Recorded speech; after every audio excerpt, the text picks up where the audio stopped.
I'm sorry. We're going to do the recognition. Oh, you want to change it? Mr. Tucker wants us to do this end of the agenda first so that everybody has to sit here and watch.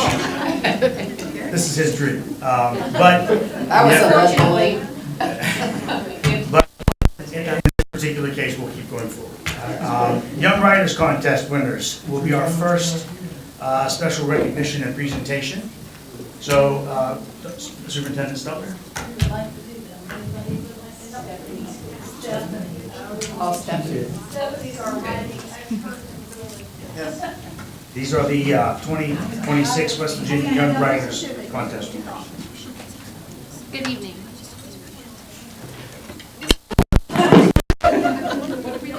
She's a writer, not a performer. Sorry about that. There you go. Okay, good evening. We are so thrilled to recognize our Young Writers Contest winners this year. First of all, for grades 1 to 2, we have Ellie Dahl from Simpson Elementary for her entry to Young Fisherman.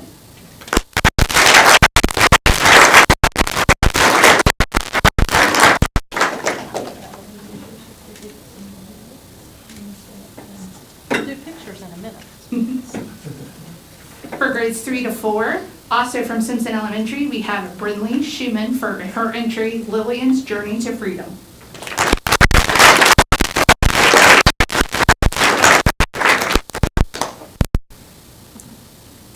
For grades 5 to 6, also from Simpson Elementary, we have Natalie Ashcombe.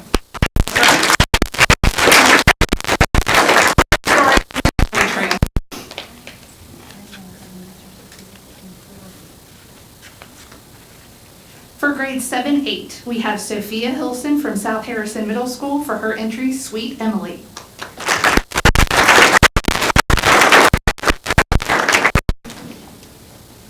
For grades 9 to 10, we have Lorelei Wolf from Lincoln High School for her entry, Reflection.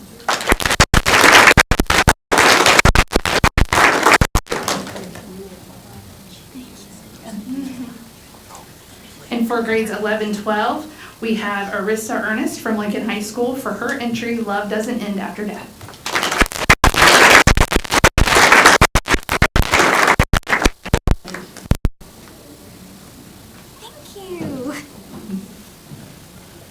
Teachers We and wanna- principals, any teachers and principals? Teachers or principals for any of the schools? I think we have Big Al, Simpson, Decker. David's here. Mr. Decker from Lincoln. These students also get the opportunity to go to Charleston in May to celebrate West Virginia Young Writers Day.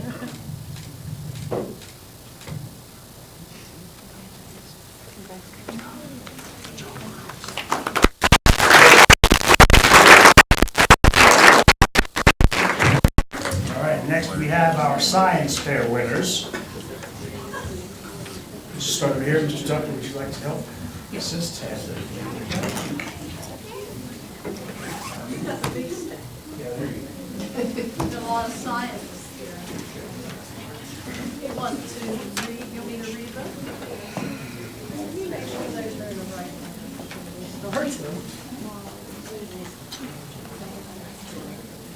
one.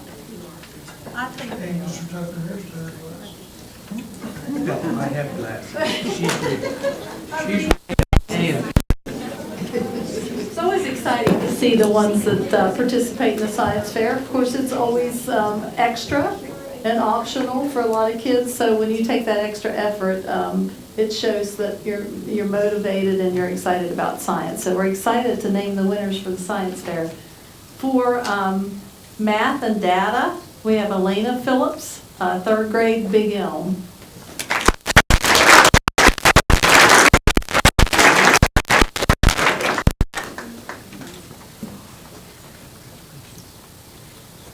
Now we're at Bridgeport Middle. Behavioral and social science, first place was Molly Frenzel and Taylor Sims. Bluey in the science of childhood minds.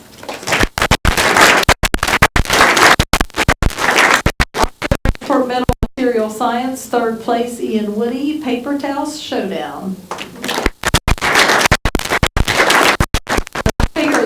Brawny and, Bounty. Physics and astronomy, first place was Molly Wilkinson, frozen ropes and heaters.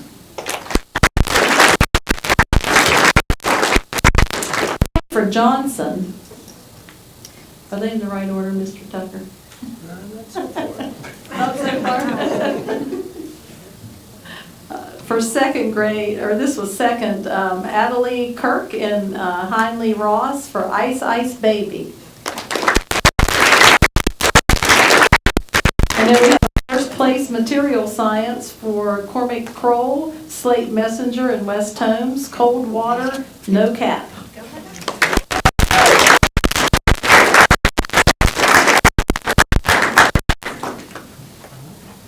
Oh, there's the three. We have animal science, first place, Vienna Garrett, Pollywogs to Frogs, also.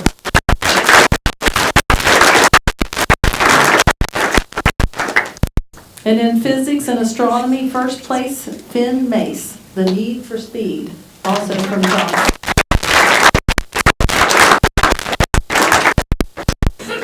Lost Creek Elementary, we have chemistry, third place, Kinsley Seibert and Nora Jenkins, slime time. And environmental science, also Lost Creek, Elena Maxwell, Filthy Fred.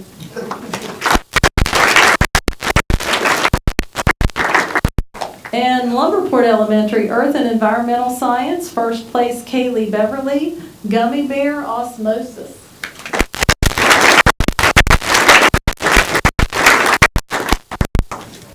Mountaineer, at Mountaineer Elementary, Chemistry, third place Chase Todd, How to Make Mountain Dew Baja Blast.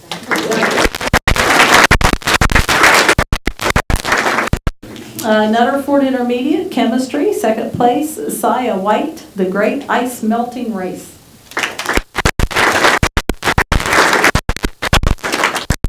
Also Nutterford Intermediate, Earth and Environmental Science, third place, Anthony DeFazio, and the title is Clouds. The Material Science category, third place, Chrislyn Jones, The Great Bubble Blow-Off. The titles are fun to listen. I'm sure they had to work hard to come up with their names. This is Robert C. Bird, Engineering Technology, Statics and Dynamics. We had Dimitri Miller and Dylan Miller, first place, Reinventing the Wheel.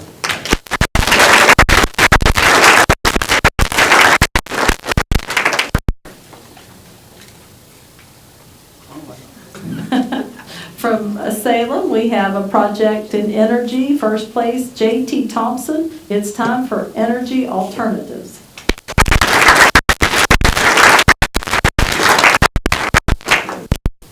All right, Simpson, animal science, first place, Gemma Crawford and Lucy Audia. Righty or lefty? Dog edition. Chemistry, first place, Cameron Flesher, Mackenzie Wilson for Fabulous Fizzing Formulas.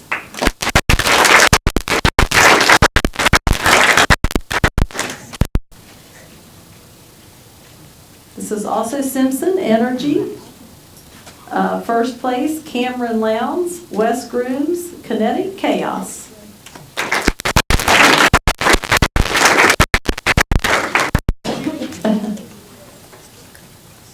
Energy category, second place, Levi Maxwell, Experimenting with Circuits.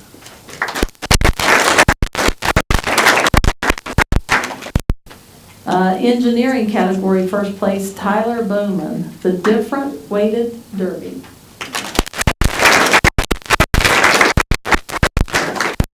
Material science, first place, Claire Hall.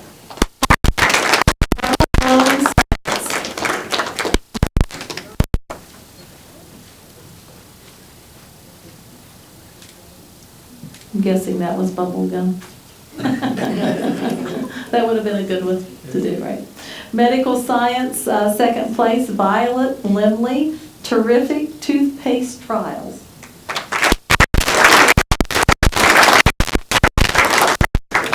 We have Victory Elementary under the category of engineering, second place, Reed Borders. Magley Miracle, did I say that right? No? Title of your project? Magler Miracle. I'm not sure what that is, I'll have to look that up. Medical Sciences, third place. Curran Throne, Mosquito Tones, Hearing versus Age.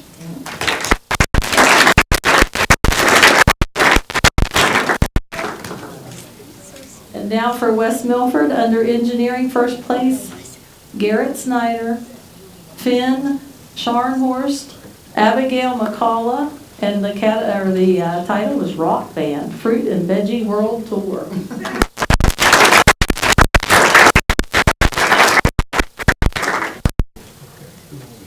Got 3 times, Mr. Tucker.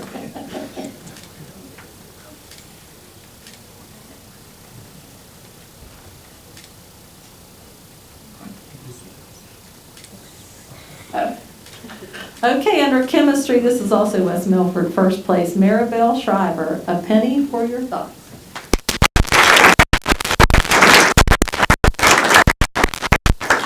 All right, let's see, do we have any administrators here? We've got a lot of different schools represented, so I think we should have them come up. If you're an administrator for one of the schools, participate in the science fair, so thank you parents for working on science fairs with your students. You guys do it all right. She should be on the model. She's the last one. Wait till they do that and I get them all.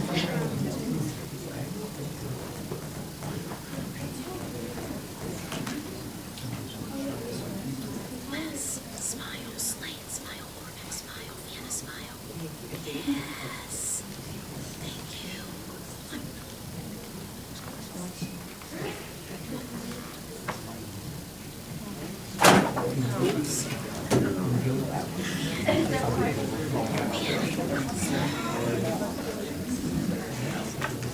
Everybody smile. Smile really big.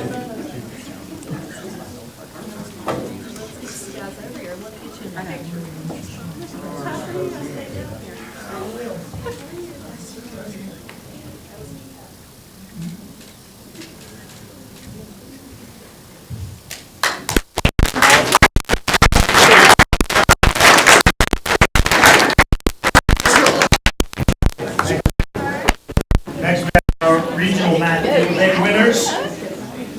Mr. Rhodes, help. Math field day. What is Mr. Rhodes?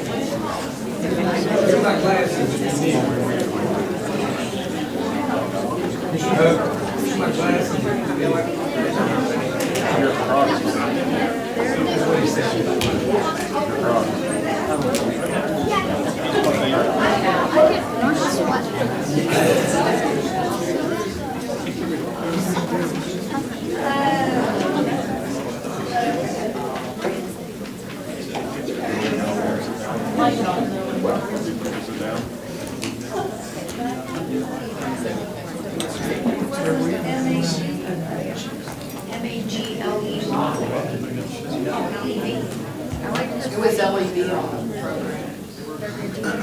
All right. It was so good, yeah, so good. Go ahead with the math field day. All right, the following students participated in Regional Math Field Day a few weeks ago at University High School. And they either will be going to states or they're the first alternate for states. So the first 3 students that we want to recognize are 4th grade, Carlos Santizo.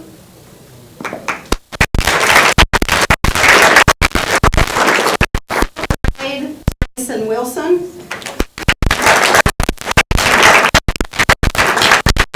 6th grade, Ian Stemple.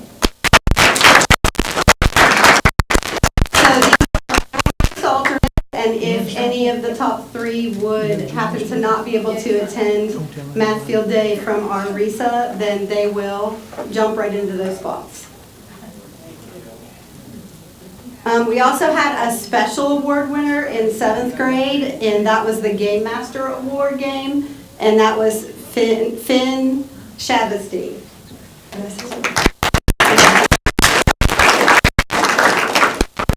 Okay, so from here on out, these students will all be participating in State Math Field Day, which is at Wesleyan College in Buchanan, the 18th, I believe, of April. And so on 7th grade, we have Leon Vorst.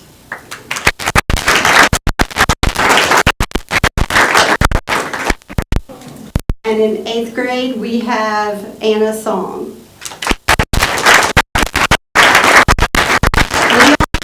Leon placed 3rd in 7th grade and Anna placed 1st. I think she only missed 2 questions on all of the tests that we took. Wow. All right, the next set of students that we're going to honor are the high school students, and their competition's a little bit different. They compete as a group in 10th through 12th grade.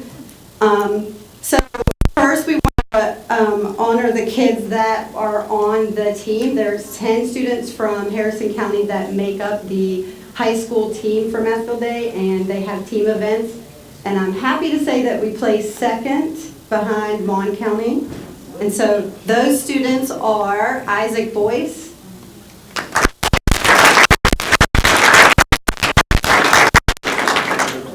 Kevin Dahl,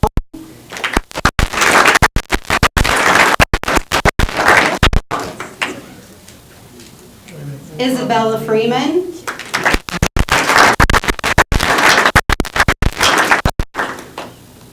Wade Lane,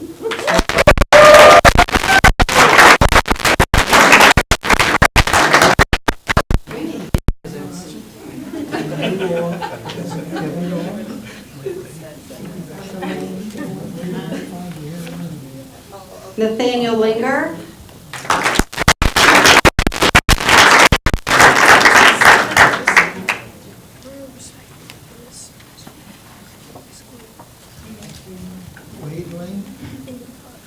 Drew Morgan,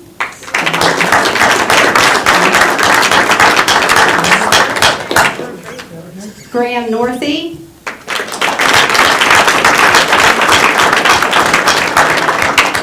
William Northey,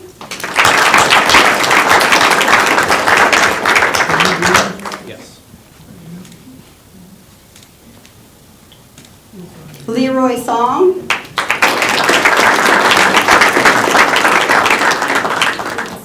and Alexander Sperling.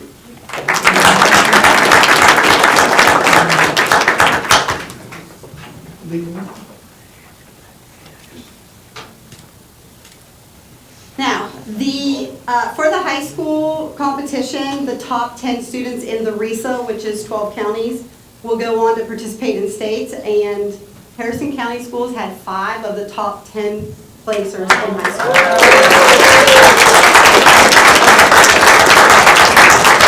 That was even more than Mon County, by the way. Okay, and so our students that are going to be going on to to compete individually at states are Kevin Dong. He is 10th place.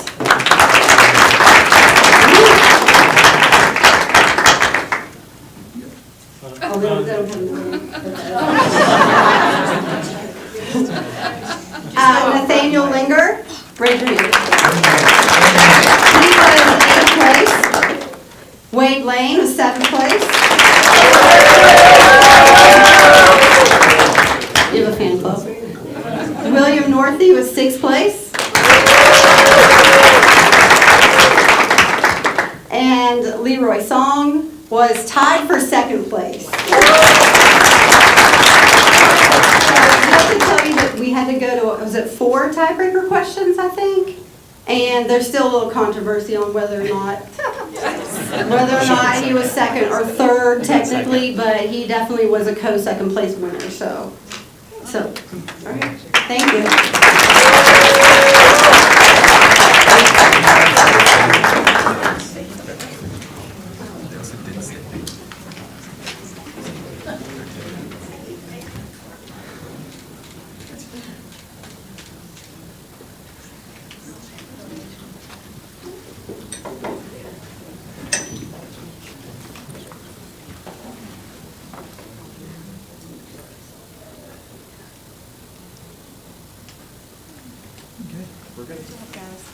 Great job. Great job, everyone. All right. Next, we have our state swim champions from Robert C. Byrd High School. Dr. Santilli.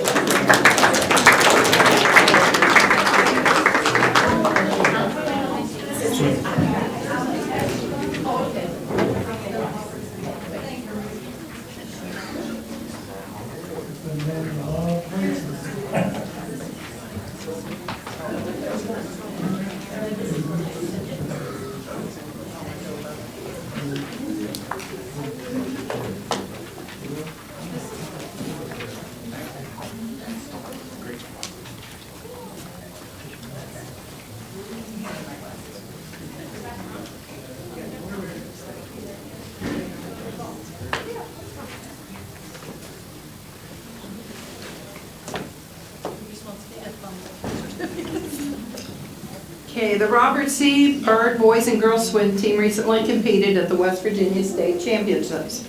For the girls' team, the Lady Eagles finished as the 5th place team in the state in Division II. Liza Sass won 2 individual events, the 50 freestyle and the 100 breaststroke, with both victories being school records.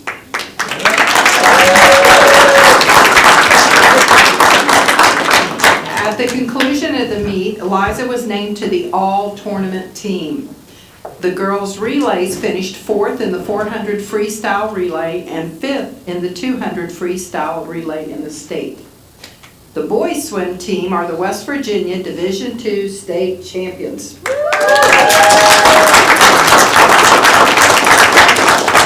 The boys were led by a strong group of upperclassmen who helped the Eagles win the state titles in both the 200 and 400 freestyle relays. Senior Armando Montero also won the 100 butterfly and was named to the all-tournament team.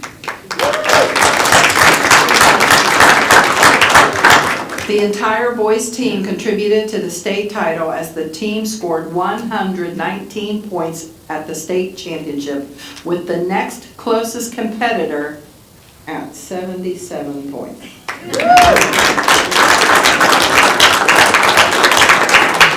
In addition to the support of all their parents and siblings, they were coached by John Kroll and Christy Fubio.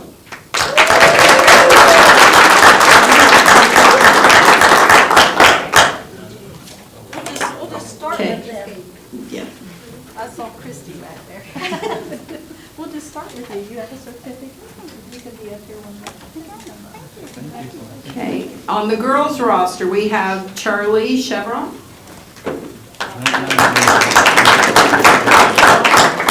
Bethany Howe, Morgan Hawkins, Kiana Wallace, and Liza Sass. Did they forget to tell the girls to come? Too busy, I know. Practicing.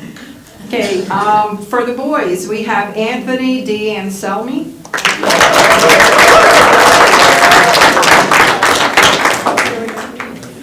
Armando Montero, Brianna Rock,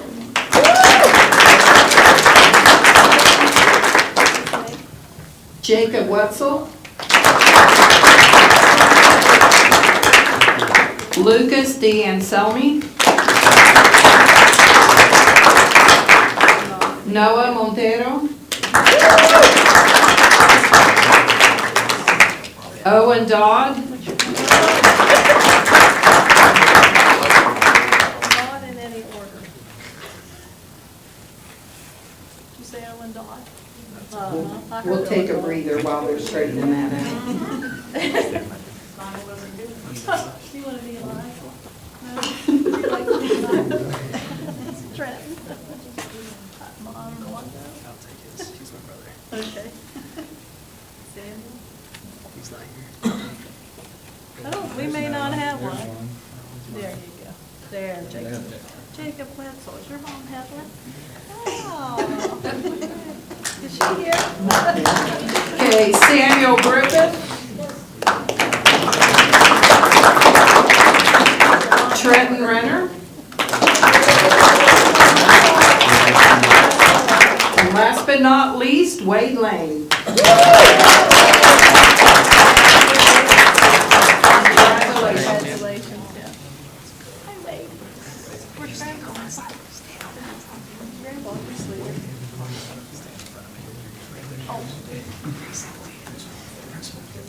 Oh, hey, do we have the principal? Yeah, get him. We have, yeah. Not today. Yeah, Frankie's on it. Wearing that green jacket. Only come up out with here. that.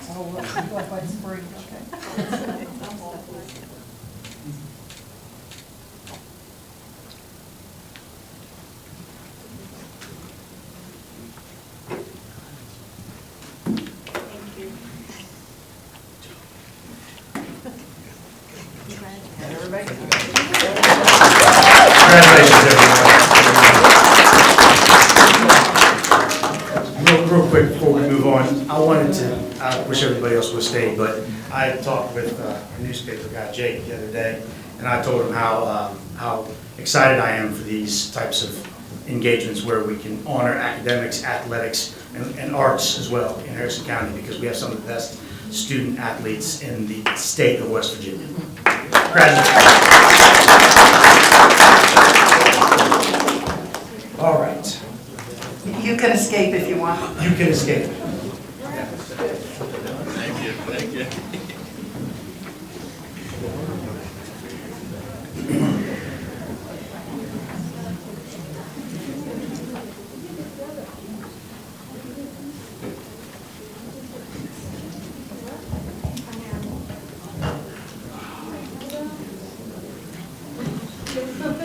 All right, next we have a presentation from Brittany Gould from Middle College. Yeah, she couldn't be here, but she sent her crew. Okay, We're the crew. all right, very good. I really thought everybody was here to hear about middle college, but they must have wanted to hear from Brittany. They're coming back in. Just keep it. They just took a break to the right side. Yeah. All right, well, thank you all for having us here. My name's Jacob Ayers, and I'm joined with Hannah Scott Long. That's her, I'm Mary. her email is Hannah Scott, so I see it all the time. So. And Emily Weimer Swain. We're just giving everybody's full legal names today. So we're here to talk to you about Middle College and RISE at Fairmont State. And so those two programs are solely based around helping foster care youth in the state of West Virginia get a hand up, a leg up, and really help attain their college education and their high school diploma. And so what we're here to do is to foster a community, and we want to share with you exactly what's going on at Fairmont State. Hannah and I are employed through the West Virginia Schools of Diversion and Transition, and so we handle the option pathway part of everything, and then Emily is through Fairmont State, and so we've partnered up because about 10% of students in foster care go on to college, and only about 3 of those that go to college end up finishing an undergraduate degree. And so what we're trying to do is we're trying to really build and foster community to help them attain those goals. So Hannah's going to talk to you a little bit about the middle college program. So shout out to Dr. Santilli, because she's been a big supporter this whole time. But basically what we do is students in foster care, as you guys know, experience a lot of educational instability. A lot of them will change schools as many as 5 times, just like while they're in high school. And there can be huge credit deficient gaps in that. So whenever they're behind academically, they can come to Fairmont State and join the middle college program, and they can attain their 2-year associate's degree and their high school diploma all at once. And the way that we do that, we're a pilot option pathway program. So they come to me and my fellow option pathway teacher, and we take care of the GED education portion of it. But Ellen Killian was kind enough to allow us to align our CTE credits rather than with traditional CTE credits to college coursework. So they come in and they take their English 1101s and 1102s and Math 1407, And through those different classes, I believe there are 8 different classes, they can achieve their high school diploma. And in all, it should take about 2 years. And we have expanded. Originally, we've switched gears. We're no longer housing the students. There are community partners that we can reach out to try to facilitate them to have a place to live. But we wanted it to be more community focused because there's a large population of kids who are in foster care who have like great foster families and would like to remain with their foster families, and people who live with grandma and grandpa, aunt and uncle, neighbor, who have a great living situation but just don't have the same opportunities and maybe have experienced this instability. So basically, if they can make it to campus and make our TABE scores, we're happy to help and educate them. And Jacob can speak about the MOU process because he's our counselor, but since we work for the West Virginia Schools of Diversion and Transition, we do an MOU with the county, and the county gets the graduation credit. So did I cover it though? Yeah, we're not competing with any school system. And then recently, this last year, Emily has started the RISE program at Fairmont State, and it's to support youth who are traditionally enrolled in college but have experienced foster care to have a supportive community. And I'll let her speak. Yeah. Thank you so much for having us. Yeah, I work for Fairmont State University, and as a regional public institution, it is our duty to take care of our community. We say we're named after a place, so it's our responsibility to take care of the place and the people in the place. So we started RISE as part of our pivot with middle college, and I have to take my notes because I always forget what it stands for. It's Resilience, Independence, Support, and Empowerment. So RISE is a campus-based support program for traditionally enrolled college students at Fairmont State who have lived experience in care. So that could look a lot of different ways. They could have been in a formal foster placement, or they could have lived with grandma and grandpa. They could have experienced homelessness. It's also open to our middle college students, but really what we're creating is a community for these students. And campus-based support programs are relatively popular across the country, but we don't think there's any in West Virginia, and we know there's no program like middle college in West Virginia, and likely the country that we can find. So we as West Virginians are really serving our population. We know that there's a foster care crisis. We know that for every move a kiddo has, they can lose up to 6 months of educational attainment. So it's a really significant problem when they're moving from school to school. So we have middle college, and we also have RISE, and it's a registered student organization, so our students have leadership opportunities. And then we also do community building. We have community dinners where we have folks from local churches come in and just bring our kids a home-cooked meal, and we sit down and eat together. Because a lot of what's happening when our students are removed, they lack that connection, they lack that social capital, because they may have gone from place to place and not have had that adult that they can count on. So helping build that connection. We also branched out this year, and we have a mentoring program. So we have 3 students right now and 3 adults that are participating in the mentoring program. And we're really looking to bolster our students' experience. We know that connection and belonging is critical to retention. And we can help them all day with academics, and we do. But we also know that if they don't feel like they belong, then they're less likely to be successful. And college isn't just about passing the classes or getting that degree, although that's obviously a huge part of it. We also want to help them be the adults that they can be and get to live this big, beautiful life that they deserve to have. So we're really proud of the work that we do. And middle college, I think, is again a testament, and RISE is really a testament to the resilience of our West Virginia kids. Even at a school that's not that big, like Fairmont State, we are still serving about 30 kids in our RISE program, and that's just our very first semester. We've been doing this, we started this in the fall of 25, and so we have seen that need, and middle college fills that need too. And again, like, I'm a huge proponent of public school. My parents taught, so public school all day. And so I'm really proud of this program, that it is not competing with the public schools that we have. It's just supporting students in a different way. So, and as a Fairmont State graduate, and someone who lives in Marion County, I am proud of your athletes, though. That was really exciting. I'm really proud of us for kind of going out on a limb, and being willing to take this risk for a program for kids that oftentimes people are afraid to take risks on. but they deserve it. So we're happy to take any questions. And don't judge her for that. Jacob and I both went to Harrison County. Okay, Schools. right. I'm a Lincoln High School graduate and he went to But South I'm the only Harrison. one that still lives in Harrison County. So, but there's also more, and I know Brittany would be remiss if we didn't also share what we can do for you. So in addition to middle college, through the West Virginia Schools Diversion and Transition, we also provide foster care education specialist work. So we help to transfer records for students in foster care because they can transfer. I was working with a young guy. He has transferred back and forth in and out of hotels and shelters about 7 times so far this school year.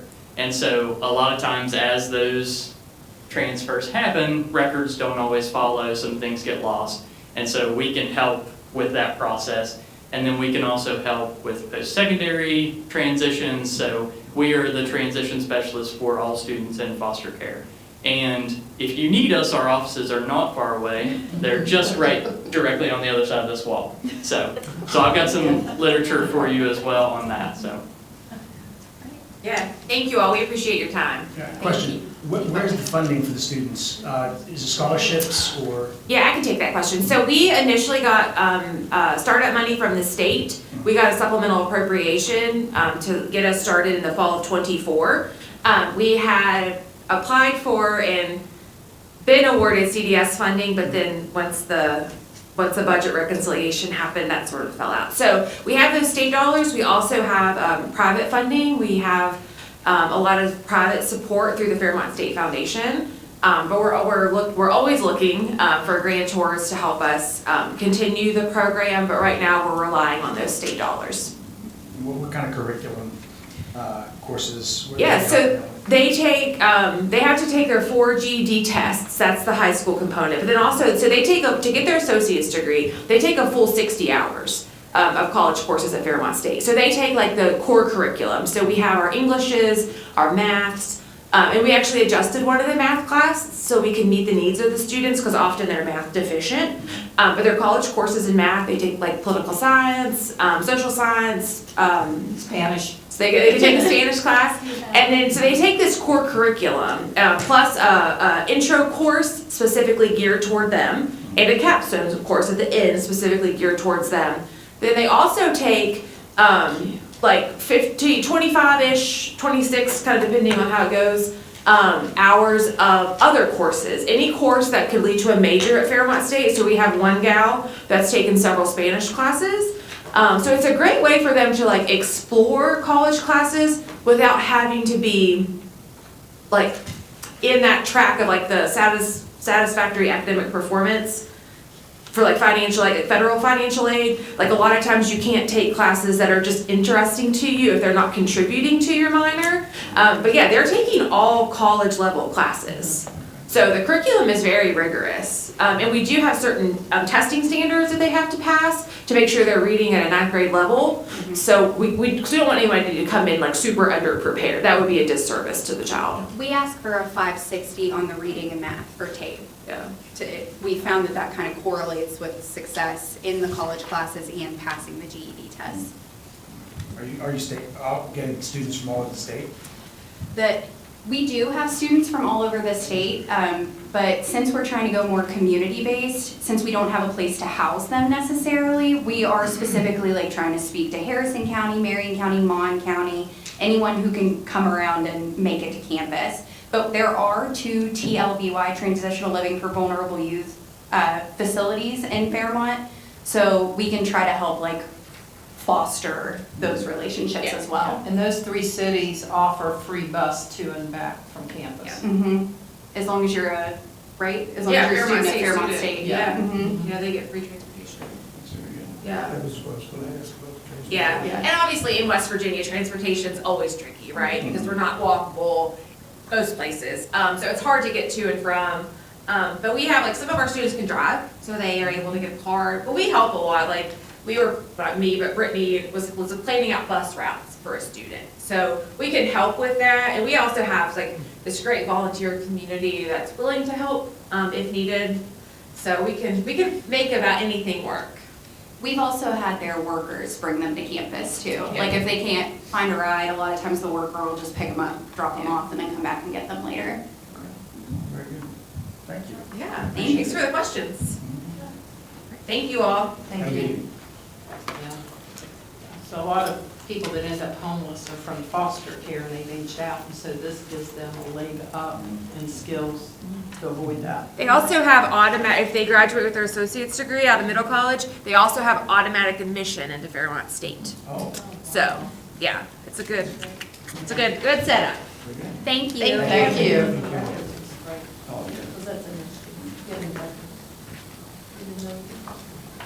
All right. We have one delegation this evening, Melissa Reinhardt. You have 5 minutes before the board. Typically, the board does not interact with delegations. I understand. But good evening, everyone, and thank you for giving me this chance to take the floor and speak on something that I feel is very important. It's regarding the stance of the future, the Robert C. Birch Strings Program. It's my understanding that the band director also coincidentally teaches the strings program, and I feel that that is very counterproductive. I would very much like to see Barbara Kale reinstated as the strings teacher. She is a wonderful person. Music education for her is 100% driven. She is there, she doesn't miss work. I don't think she's missed a day at all this year. And she shows up early so that her students can actually get that extra little bit of a chance to get in some extra practice they require, if they ask for it even. Music education provides a well-rounded curriculum, fosters both academic success and emotional development, and it's a very essential component for education, and she feels that way as well. I've gotten to know Barbara over the last couple of years. My daughter's been a strings student for 5, and out of 4 of those, my daughter's been a student under her. So next year she'll be a freshman, and I would really much like to see not just my daughter, but the students making that big transition get on over there and be welcomed by someone who's familiar to them, rather than a teacher who does enjoy band a little bit more than focusing on the strings. It's just, like I said, counterproductive to have his focus going this way and that way and this way and that way. I've noticed a decline in the presentation for the high school strings because they do concerts with middle school kids. So I've just seen like it doesn't feel like his attention is there. It's important that these kids get a proper musical education, especially as 33 to 44% of music ensemble students are neurodivergent, much like Barbara Kale, who is herself autistic and ADHD neurodivergent. She gave me permission to say that here tonight. I myself am ADHD and autistic, so 20 years ago, when I was at Robert C. Byrd High School, I was part of that statistic, and maybe it's gone up, maybe it's gone down, you know, with the way that things develop medically, we get new diagnoses every day. But like I said, she's amazing, and I feel like that she would just absolutely prosper with those students, and they would thrive. Another thing that I really wanted to talk about was the budget. It's my understanding, and I know this, 20 years ago, the budget was a lot bigger for the music department in general, but I have seen a drastic budget decrease for the strings program, as well as choir. I know that band from this school year got about $7,000 and $100 per enrolled student. For strings, it was considerably less, at about $700 and then $10 for every enrolled student. That does not get them their instruments. That doesn't get them the $75 per composition of sheet music. It doesn't get good instrument repair. $10 per student will buy them 1 replacement string. That is it. So it's not a lot. A lot of the things that were bought this past year and in years prior were bought through levy funds. And I know that, once you run out of budget funds, we go into levy, that's kind of what we do, but do we not want to see, the strings department, the choir department, getting what the band is getting, or getting what the sports teams are getting? I noticed that they have a very large mountainous value regarding your players who go out, do their sports, activity sports, where you have your kids who deserve the praise and recognition playing their music, not getting the funding. But we want to thank you for letting me speak, and we invite you guys to come out May 13th at 6 p.m. to enjoy our concert, our spring concert, where my daughter is going to be performing her original composition under the tutelage of Barbara Kale. So come see them in the light that we strings parents see them as well. Thank you guys so much for your evening and your time. Thank you. Have a good evening. You too. What time, May 13th? May 13th at 6. 6. Yes. We'll see you there. Is it at Bird? Yes, it is. It is at Bird. Thank you. Thank you. All right. Superintendent's update. Sure, I have a few things. First of all, there's no one to speak to. I'm going to say, hope everybody had a nice spring break, a nice Easter break. It's always a good time to reflect, and the weather was pretty good, so we hope everybody enjoyed their break, including everybody here in this room. You had some days off. We are in the middle of kindergarten registration right now, so if you're out there and you have a kindergarten child, if they were originally in our pre-K, then you don't have to do the packets and things. You call the school and get the date, or you can go to our website. Our website's being kept up with all the dates and things, so it's always exciting. We wait to see those numbers. Pre-K, we've had a good registration for pre-K. At this point, if you have a pre-K child and you want to register, they're coming into the county office to see Christy Horn to do that.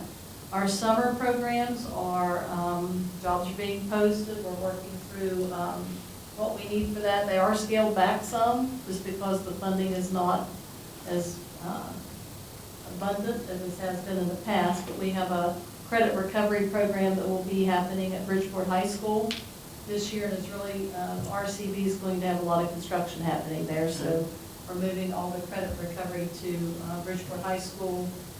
Liberty Middle will have Project Isaac, which they normally do in the summer, and we're also adding, well, we've done it in the past, Middle School Academy, focusing on math and English for the middle schools.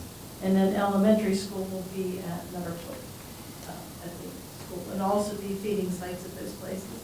Summer school is starting June 22nd, so if you're interested and want to register, there's a cute little button right on our website, so go on and register and get your child, and hopefully you can attend summer school and pick up some extra skills or just enjoy coming for summer school. We have completed, while working on the Hope Pathways curriculum, that is something that's moved very quickly, and if you had the opportunity to visit the safety town and be part of that, it's going to be phenomenal. They're telling us, 7 weeks for the curriculum to be completed? So that's a quick turnaround. They've already visited with all the sophomores, and I think they're taking applications. Interviews. Yeah, so we'll have our first group going through the Hope Pathways program, which is great. We had an opportunity to meet with some Hope folks yesterday, and it's always they're really working to build a community, a whole community around their company, giving back to a lot of different things. And this is huge, I think, for the schools, and hopefully we can expand that. Personnel, as you know, we've completed all the deliveries. We had a deadline to get all the deliveries out, got that done. I believe it will show up on the next agenda. Any transfers for you guys to consider and vote on. It'll be done on the 21st. And I don't know, we could have more hearings if they're non-probationary renewals. That's a possibility. That's the last one. Those are the last ones that hang out there if you have non-renewals. So there could be more hearings, possibly, with those. Mr. Kozik had a meeting today with RCB and the project over there. Do you have an update for that? We just run into a few unforeseen conditions with the underground stuff, sanitary lines that were 2 inches off going uphill instead of level or downhill. So they had to fix those sort of things. And these are 8 feet below the ground. There was no way to know that they were like that to begin with. There's also some old foundations in that area where the cafeteria is going. Some of them we can remove, or we have to remove. Others we're going to just leave in place and we're going to pay that additional cost. The ProStart area is already completely demoed. It's coming along really well. Of course, we want to have that running by August 1st. And then, of course, they got to finish the cafeteria and shortly start the ag addition as well. That'll probably happen around June or sometime when they get into that. So overall, it's going along pretty well. I mean, they're really making some progress out there.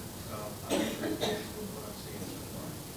Takes a while to get the plans. Yeah. And then once they start breaking ground, that's when it's exciting to see it happen. For finance, our budget is, the FY 2025 budget is complete. Audit is complete, and we should get certified copies of that, correct? They're in the mail. Yeah, it's been registered with the government. They always come at different times, so, yeah. So we'll be giving you those. Do they come here, or do they mail them to them? Generally, we get a stack of those. Here and So we'll get you those audits when we get those. Also, any prior findings that was ever found, clear back to 21, has all been correct. So we're in good shape there. And if you have a chance, and if you hadn't had a chance, go to the website. There's a breakdown of the budget. I worked with trying to make it readable so folks can go in there. There's just a button. It's called Budget 101. If you haven't had a chance to look at that, please go on and look at that so you can see the breakdown of the budget. It's informative, but it's we've just got a large budget. It's hard to put it all in one easy breakdown, but they did work on that to make that happen, and I appreciate that. I appreciate that, Russell. We're waiting on our final state comps. We don't even have them yet for our budgets for this coming year. So they're late. I don't know what they're doing. I guess they're readjusting some more. But we're waiting to get those so we can work on the budget. And talking about the budget, we did move that meeting from the 15th to the 14th. So that budget work session will be starting at 4:30 on the 14th. So that, yeah. I don't know why that one's 4:30. We've done 4. That was 4:30. So. Thank you for moving that as well. And I did, we're trying to just give you an update often on what our enrollment numbers look like. So you get to see that.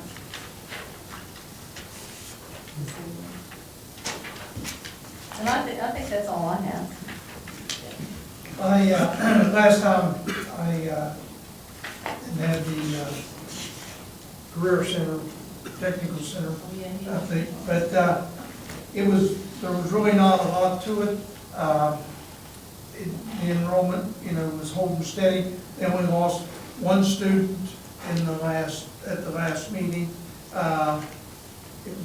And they had moved out of the area, so that was the reason for the dropping one more person.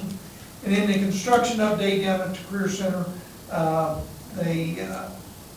where it was at 90%, they are now at 95% completion. They're still waiting on some piece to monitor the water pressure for the whole system. And they said that they were still waiting, and they said it ought to be done maybe by this time we have this next meeting, which is next week. And then they also requested calendars from every county, even though they build their calendar pretty much follows Harrison County. But he did request one from each of the other counties. And and they are in the stages, it's not been voted on yet with the council, about eliminating a position down there. They're not really going to eliminate it, they're going to eliminate and then they're going to add. They would like to eliminate the police law enforcement program, and in its place, they are wanting to come back, and they threw it out everybody at the council to come up with something that they thought, you know, to replace it, because the number of students attending the law enforcement and all was down to about 5 a year, you know, 5 students. And then these people were not going into law enforcement once they finished the program. So it pretty much became a consensus and all to start a program that would be in sports, sports medicine, Athletic. sports trainers, and all. Felt that with all the high schools, and it's very difficult because not every school has a trainer. So if you don't have a trainer, ball game nights and everything, you have to have an ambulance and everything there in case, you know, an athlete would get hurt. And so anyway, they're going to try to build this sports medicine program, and they seem to think that they'll get 12 or more the first year, and they think after 2 or 3 years, if it works the way they think, that it will come, the enrollment will go up to 25 or 30. That's what they're going to shoot for. But they don't think they'll get that many the first year and all. So I think it's a great program. Like I said, way back, you know, we used to have, everybody had an athletic trainer on the sideline, and, you know, to help take care of any accidents, but that's not happening anymore. So I know they're speaking with a gentleman from at West Virginia Wesleyan that runs their program, and so I think that they're going to see if he would be interested in coming down and teaching the class. If not, then they'll, you know, reach out. They have a couple other ideas of where they could reach out to, maybe WVU or wherever to find somebody to be the instructors. So that pretty much takes care of, you know, my I part would of it. like to add one thing, that building over there, you know, we own that building. And they have been successful going to the SBA because there's different funding sources for multi-county centers. And so there's seems to be more money available, and he goes, they've put in a fire suppression system in that building.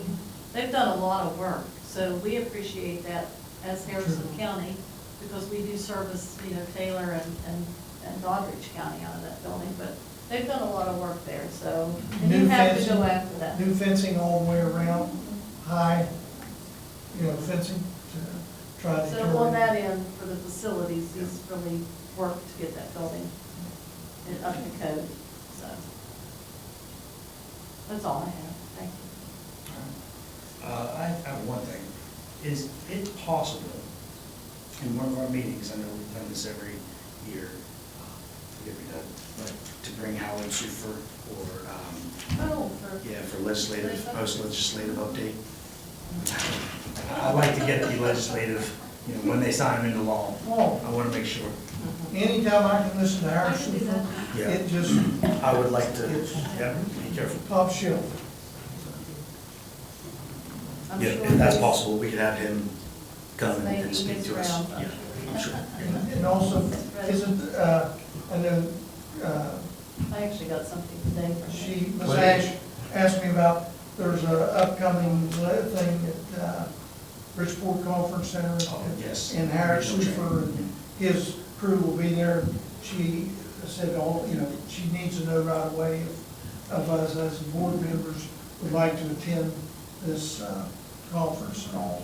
And we need to let her know Yeah, I got it. as soon as possible. I know. Yeah. She said so far that she only has 2 that have volunteered to attend. Yes, it's 5. What is the date? Unfortunately, I'll be out of town It is 5:30. April 23rd. Nice. That's why Mr. Pavlando is At the having Bridgeport Conference Center. Mr. Suford come here then, for you. No, not that date. So April 23rd, 5:30.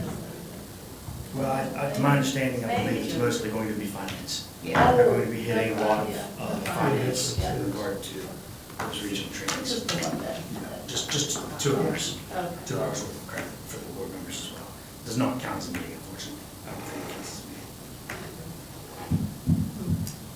But we can check on that. Yeah, we'll check on Yeah, that. just to see. Then we get 2 of them a year, I think. Form a committee and study that.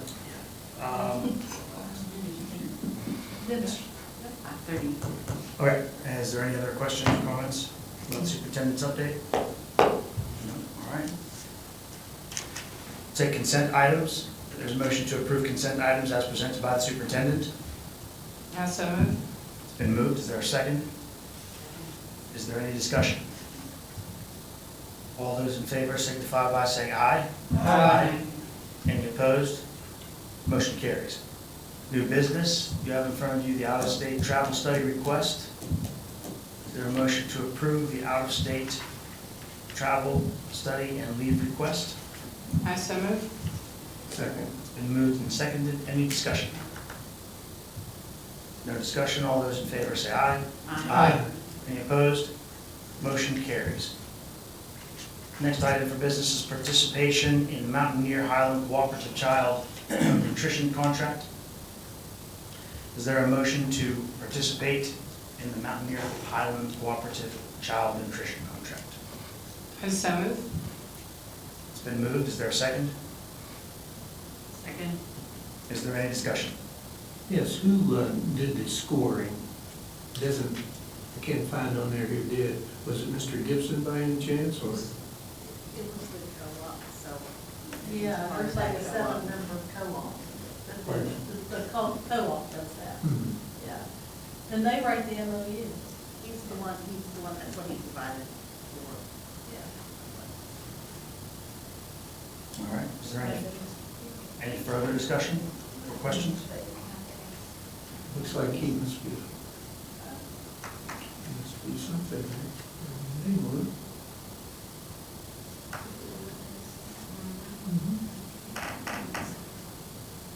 No further comments or questions?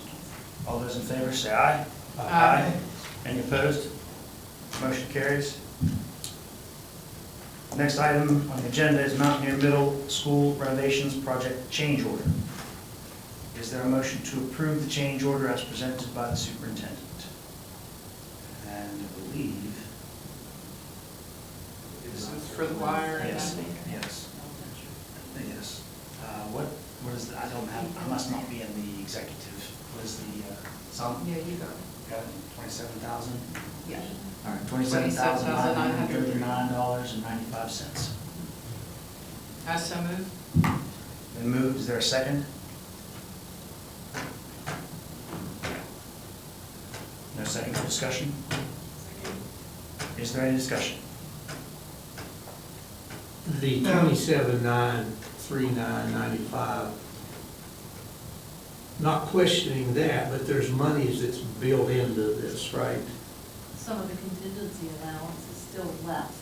I think that finishes it up. Yes, Yeah. but it was already allowed In the in project. that. This isn't an additional because, as we heard earlier, there was a question about that. I just wanted to clarify No, that. it's part of that project. Right, that's what I'm Hopefully saying. this That- It was already in there. It wasn't like we're having to pay additional monies out. And this is for Mountaineer Elementary, right? City of Middle, okay. And I'm assuming this SBA is already approved, well, for SBA funds. You have to ask them for that approval. It's already got Mark Miller signed that, he's SBA. Any further discussion? All those in favor say aye. Aye. Any opposed? Motion carries. No old business, no policy updates. Brings us down to personnel matters. Is there a motion to approve personnel matters as presented by the superintendent? I so move. It's been moved. Is there a second? Second. It's been seconded. Any discussion on personnel matters? Yes. Just a question, it's just, under service personnel there, we have an awful lot of resignations for the summer. Can get a little clarification on all that. Some resignations. Some call for the summer program, if they did want to return to either summer academy or ESY. We send that out to all service personnel to see if they would request to return or So- not. So these folks were in it before and Yes, they they were in chose, last year. so they just, Yes. okay, They have the option to return. thank you. Now, once they leave the program, they have to wait, when next year, they're not automatically guaranteed a job. It'll be the people that have it this year. No, if they resign, then it's just posted. Posted, and then, okay, then It's the going to be ones on this that post. take the job this year would have the first opportunity next year. Okay. All right, any further questions or discussion? All those in favor say aye. Aye. Any opposed? Motion carries. Brings us down to legal and disciplinary matters. I move pursuant to 69A42 of the West Virginia Code that the board go into executive session to discuss personnel and personnel matters which, if discussed in public, might affect adversely the reputation of any person. Executive session, motion has been made. Is there a second? Second. Is there any discussion? All those in favor say aye. Aye. Any opposed? Motion carries. We'll be in executive session.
executive session. So moved. Second. It's been moved and seconded. Any discussion? All those in favor say aye. Aye. Any opposed? Motion carries. Brings us down to suspension of employee A. Is there a motion to suspend employee Donna Hott? So moved. It's been moved and seconded. Is there any discussion? All those in favor say aye. Aye. Aye. Any opposed? Motion carries. Board member comments. Mr. Tucker. I will say that our last meeting, when we did have the agenda flip-flop, I did get some comments from people that texted me and called me, said they really liked that. So let me tell you, it's been great tonight. We had a full house, definitely. Appreciate the opportunity, though, folks that did come and listen and everything. And another comment was, it'd be nice to have one microphone on that table and one microphone right there, so that the folks out there could hear that are sitting here. And then, Well, even the people at home, they don't, and of course, the ones at home also. All you have to do is just move it around, whoever needs to speak back there. Mr. Hope. You turn it on. No, I really have no comment. I've already had all the comments I need. Dr. Santilli. Yeah, moving forward is, that we have to eliminate 68.5 professional positions and 38.5 service.